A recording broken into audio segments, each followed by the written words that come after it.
The Behavior and Reading Improvement Center, or BRIC, was organized in 2001 with a 5-year federally funded grant that was awarded to the University of North Carolina at Charlotte. It is now implementing a positive behavior approach called behavior instruction in the total school in 7 Charlotte-Mecklenburg elementary schools. Behavior instruction in the total school emphasizes school-wide systems of support that include proactive strategies for defining, teaching, and supporting appropriate student and staff behavior to create positive school environments.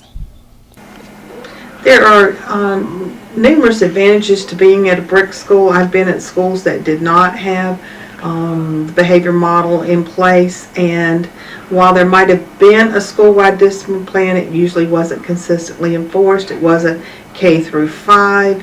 But here at our school, the students learn the rules quickly. The teachers set high expectations. Parents, teachers, everyone understands what we're trying to accomplish here. And our discipline data results are wonderful. At other schools where I was an administrator, I dealt with discipline problems on a daily basis, and here I go for days when I may not have to work with a student in terms of their discipline, and that's a big improvement. When people walk in the building, we're told all the time that they automatically feel a sense of home coming into onto our campus. There's a very deliberate sense of everything that's done in the building, but being a BRIC school, there's a long history. This is our 4th year as a BRIC school. When we first started out, we had to learn the script. We had to, internalize what the expectations were. But now that, as I say, we're in our 4th year of implementation, we don't really give necessarily any conscious thought to what we need to do or what we need to say with the children. It's the culture of our school now. This is how we are. This is how we do business here in our building. We set high expectations for the children, both academically and behaviorally, and the children know that when they come into the building. The parents have come to expect that as well, and that's why we find that we are full to overflowing with the children who attend our school, because parents want them here. Children are respected, teachers are respected, and we are about the business of teaching and learning. The first step in creating a unified school-wide behavior approach is the formation of positive behavior support systems within the school. One of the most important of these is the system of rules for the classrooms. Administrators, teachers, and staff create 3 to 5 positively stated rules for classrooms that will be unified grades K through 2 and grades 3 through 5, or grades K through 5. Throughout the year, administrators, teachers, assistants, and staff will teach these rules by demonstrating what they look and sound like, monitoring students closely as they practice them, providing positive, encouraging feedback that lets students know how they're doing, and collecting data to indicate teaching success and student mastery. Administrators and staff will acknowledge and celebrate student, classroom, and school-wide mastery of the rules. Students will learn appropriate behavior in the same way a child who doesn't know how to read learns to read, through instruction, practice, feedback, and encouragement. Work together. I love the way you guys are working quietly. Just keep that up and you guys can solve it together and see what you come up with. When we practice behavior instruction in the total school, we can post our rules where all students can see them. We can write and post procedures that relate to our rules for our activities. We can relentlessly teach our rules and procedures through direct instruction, modeling, and provide practice. We can view appropriate behavior as an opportunity to teach. We can view misbehavior as an opportunity to teach. Well, when I first started here, this is my first year at Montclair, and so just coming in and having a unified behavior plan already set up, it helped me, even though I was new to the school. Being a 4th grade teacher, most of my students, almost all of them had gone to Montclair at least last year, and some of them since kindergarten. So they had known what was expected of them, and they knew the 5 rules had the classroom rules had stayed the same, especially from 3rd grade. And so kids, a lot of kids knew I was a new teacher, but what was not new was the rules that were expected of them inside the classroom. And so that made it really easy that it was already unified among the whole school. What do you like about our behavior approach? I tell you what I love about our behavior approach of BRIC is that with our school rules, it allows everyone to be on the same page. We have a set of rules K2, a set of rules 3, 4, 5, and it holds all the teachers accountable. If a student goes from one classroom to another, they know what the teacher's expectations are among that grade level. So it really keeps us all on the same page. I have had comments from parents and teachers and, as I mentioned earlier, community people about the behavior of our students at our school. Teachers have specifically told me that students who began the year maybe with some behavior difficulties, once they learned the expectations at the school and knew that the teachers were here to support them in a very positive way and to help them and let them learn that they can learn new behaviors, teachers have shared with me how this BRIC program has turned students around in their feelings and in their self-esteem.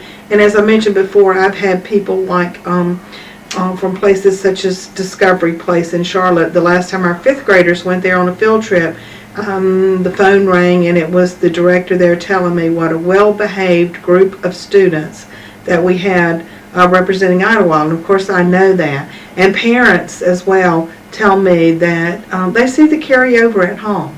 They see the fact that we expect the kids to use kind actions, kind words, and that they use the rules at home that we use here at school, so there's some consistency there.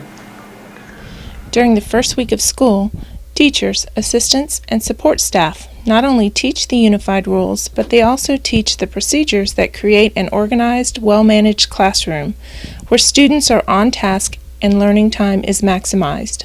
They use the demonstrate, practice, prove model to teach their rules and procedures. Montana's ready. His name is on the paper. Darla, I love the way you're sitting. You're ready to move on to the blocks.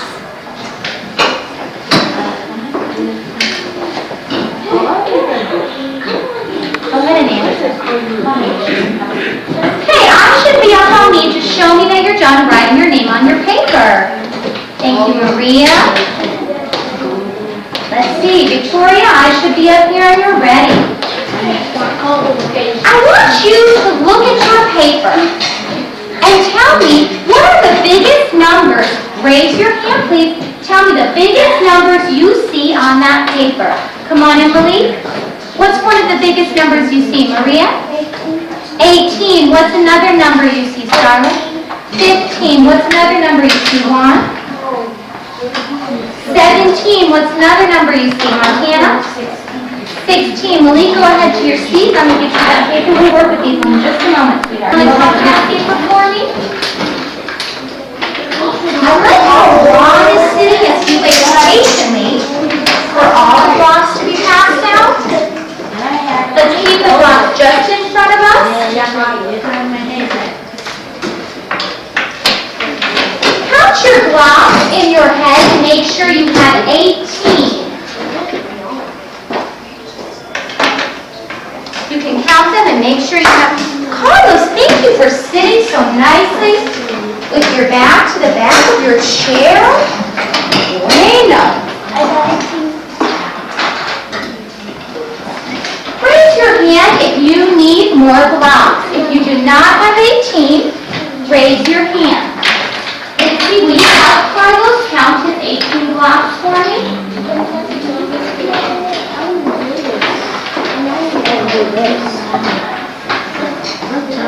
How many do you need? 13, there you go. Okay, let's see who's ready. One extra. Denise is still sitting nicely, ready to do the activity. Just wait until everyone's ready. You can show me if you're ready by having your eyes up on me. One, thank you for being ready, little Judy Snow.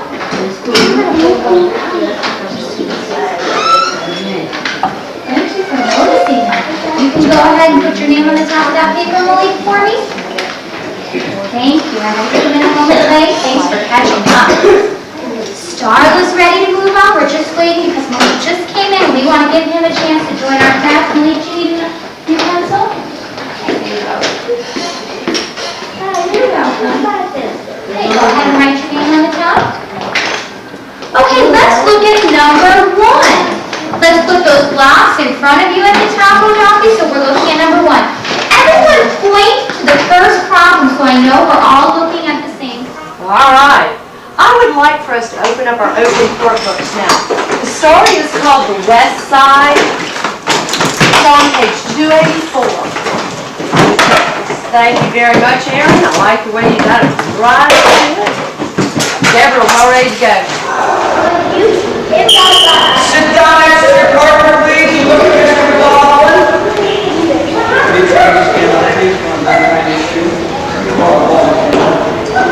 Okay, hold your ball. You gotta wait for another directions. Turn your face so I can see your smiling faces. Slow down. Thank you. Ben, nice smile. I can take your picture if I want to. Hold your ball and give it to your partner. Stage one or the other. Okay, we were rolling it under our legs. We're going to be doing something with a calculator. I will leave it there for you to finish it. Javon is ready. Please, when I call your number or your row, push your chair in and line up appropriately. Let's see who's ready.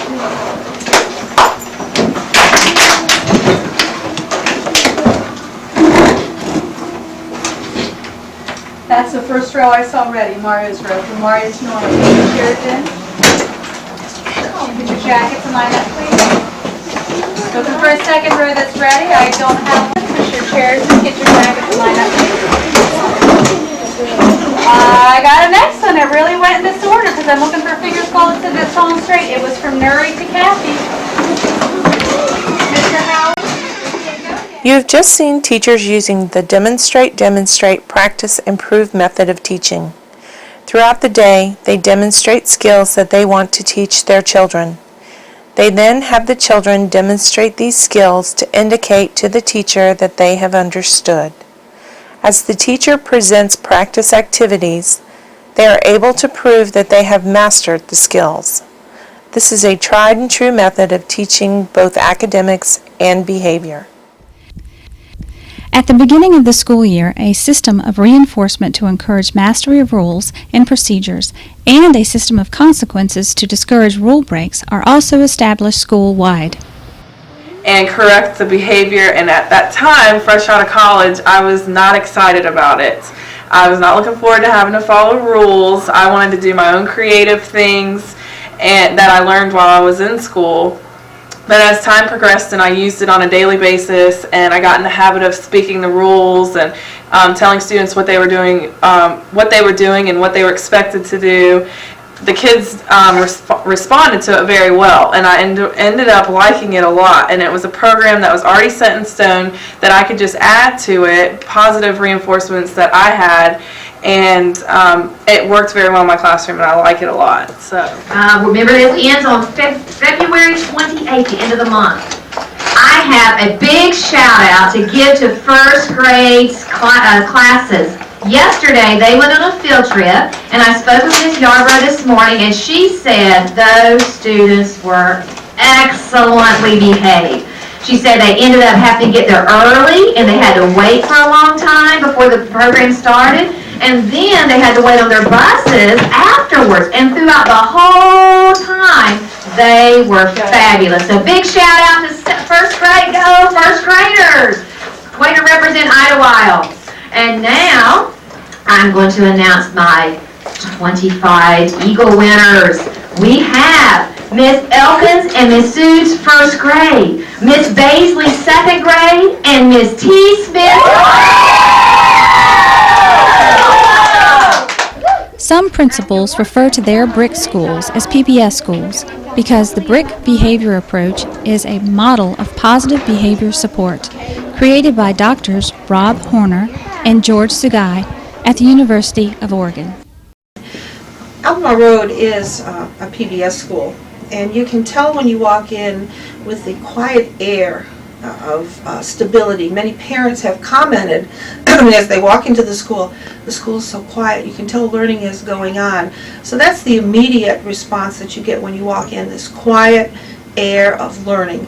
When you go into the individual classrooms, it's very evident that the rules are posted, and the same rules are posted in every classroom. There's a behavior chart that is pretty consistent throughout the school, where we use a color system. And the children know the expectation. It's very evident that they know and they comply. You can see it in their behavior, you can see it in the smiles. They're happy children because they know what the expectations are. There's nothing that they cannot accomplish, and so they feel a sense of self-esteem and self-satisfaction when they meet those goals and expectations. With the school-wide behavior plan, of course, there is an incentive program attached to it because there needs to be a celebration or reward for children who are complying with the rules, and we reward them with tangible items. Here at Albemarle Road, our mascot is a Mustang. So when children are seen in the hall following the rules and in uniform, staff members are carrying little paper Mustangs, and so the children receive Mustangs. Certain days that we know tend to be difficult days before a holiday, we even have double Mustang Day. And the children's faces just light up when they see an adult coming down the hall that might be a possible Mustang giver. And they are little soldiers, because they just can't wait, and they have been told they can't ask for a Mustang. They have to earn it by following the rules. When they accumulate 25 Mustangs on a ranch that's in their room, they get a small horseshoe. When they get 4 of those small horseshoes, they get a golden horseshoe, and we make a big celebration in the classroom. We told them that 100 times people have said how wonderful they are, having 100 compliments, and then they also get a fancy pencil from the principal that makes their work more fun. Not only are the school-wide systems of positive reinforcement for appropriate behavior set up, but teachers are free to create as many of their own reinforcement systems as they choose for the students in their classrooms. Okay, in my classroom I use several different positive reinforcement systems. One of my students' favorite systems throughout the year has been my Lotto Board. Whenever I catch the students doing something positive, either picking up trash, or they're coming in the mornings and getting started quietly and quickly, and they're following directions, I tell them that they can go put their name on the Lotto Board. And so they come over here and they pick up a marker, and they choose any square on the chart that they want, and they write their name in the square. And now throughout the day, I consistently say, so-and-so, go put your name on the Lotto Board for quickly getting out your materials and being ready. And they'd come over here and do this. And at the end of the day, I have 2 dice that I roll. And let's say we got a 2-1. So I'd go over 2 and down 1. Well, there's nobody there. So I'd roll it again until I got someone's name, like say Kayla or Jasmine. Then they would get a prize at the end of the day. And the students love it. It helps them throughout the day to stay positive, to want to do good so they can earn a prize at the end of the day. So that's one individual positive reinforcement. As a group or a class reinforcement, in addition to our Eagles that we have, we also have a jar right here full of marbles. Anytime that the class gets a 3 in specials, or they get a compliment in the hallway, or someone says something to them about how we're walking in a nice line, then I'll put marbles in this jar, and when it's filled up to the line, we do some type of reward, maybe pizza one day for lunch, or breakfast one morning, or whatever they decide on. Some BRIC schools have implemented a unified correction teaching script that helps teachers remain neutral when responding to student rule breaks. When using the script after a rule break, teachers inform students of the rule they broke, redirect them to the expected behavior, request that they demonstrate the expected behavior, and praise them for correcting their mistake. The Unified Correcting Teaching Script not only provides consistent consequences for students, but also corrective teaching. 27, 38, 29, 30, okay. Keandra, I have 30 tally marks. Does that match my number? Yes! Oh, Brandon, you're not raising your hand. Our rule is raise your hand and wait till you call on to speak. Since you're not raising your hand, it's my job to move your clip. I know you know how to raise your hand. Can you show me how to follow the rule? I need to do it. I need to. Good job. The unified correction procedures that we use takes the emotion out of correcting children's behavior. 4 years ago, when we started the plan, I was totally sold on it because it gave you the tools that you need to keep calm when the children misbehave. We had rules before, but our reaction when a child would misbehave could enter into it. Like, I'm a very emotional person, and when a child would break a rule, I might react emotionally as well. And every class has a student that would get angry every now and then. But since we started using this plan, I have not had any slam books or angry students because they know this is the plan that we're using and they follow it consistently. One approach that we really use with our BRIC model to get everyone on board is really acknowledge teachers at staff meetings when we notice that teachers are really following the BRIC model and they're on board. Just acknowledging those. I mean, we do that with students, so why not do that with teachers? And just to acknowledge those accomplishments and maybe even putting a note in their box saying, hey, we noticed that you're really using our BRIC, the script that goes with BRIC. So just to give the teachers a little kudos, and that got the teachers more excited and more involved because they wanted to hear their name in the staff meeting involved with that as well. Once school-wide expectations and consequences for problem behavior have been defined and taught, a system for gathering and summarizing useful information concerning behavior and a process for using that information for decision-making are established. BRIC schools use a web-based information system called the School-Wide Information System, or SWIS, to gather office referral data. School personnel use this data at positive behavior support team meetings to design school-wide and individual student interventions. The three primary elements of SWIS are an efficient system for gathering information, a web-based computer application for data entry and report generation, and a practical process for using information for decision-making. These three elements give school personnel the capability to evaluate individual student behavior, the behavior of groups of students, behaviors occurring in specific settings, and behaviors occurring during specific time periods of the school day.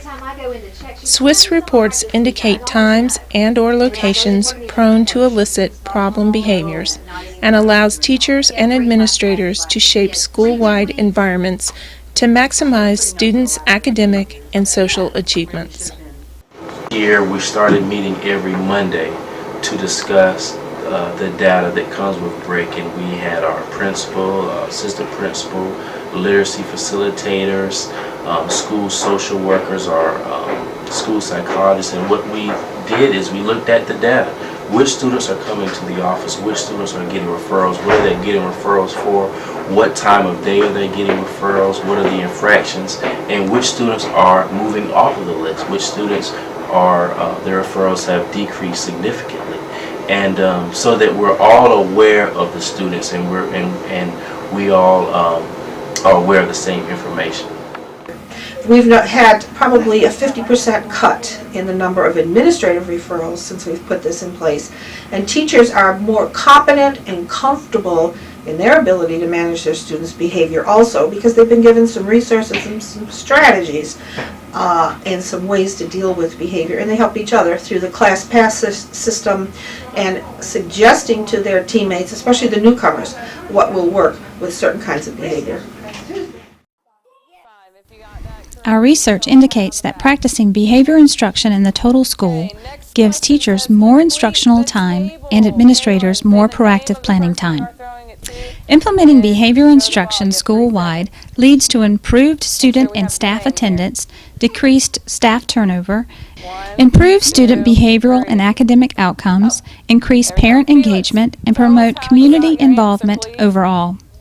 To learn more about promoting the use of behavioral instruction in the total school, contact Dr. Richard White at 704-687-8829 or email rbwhite@uncc.edu.